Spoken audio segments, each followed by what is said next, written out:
The United States Supreme Court has ruled that there will be no transgenders in the United States military. And I believe this is a step in the right direction for military strength, for focus, and for national defense. Everyone, we do have a bit of breaking news to bring you out of our nation's capital. It looks like the Supreme Court is allowing President Trump to implement his ban on transgender people serving in the military, at least for now.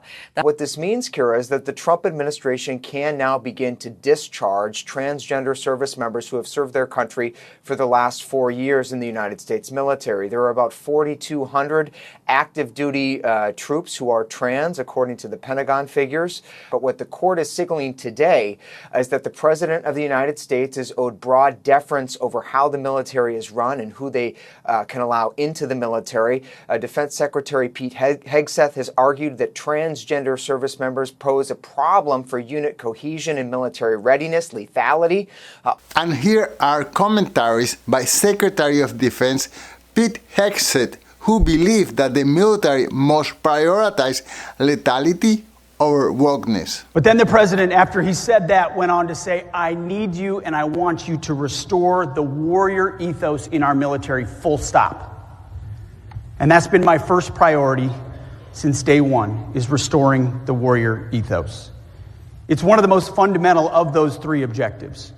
Again, humans more important than hardware. Everything starts and ends with warriors from training to the battlefield. We are leaving wokeness and weakness behind. No more pronouns, no more climate change obsession, no more emergency vaccine mandates, no more dudes in dresses. We're done with that shit.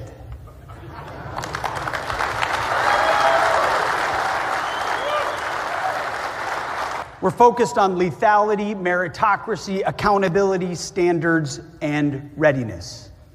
That's why since Election Day, since President Trump was elected, recruitment and retention numbers are up historically.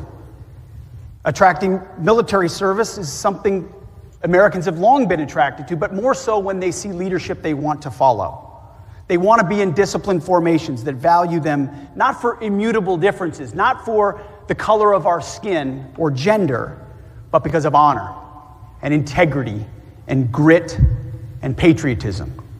They want a meritocracy where they can work hard, make themselves better, kick ass, and rise up. The military should be about discipline, grit, and warrior ethos.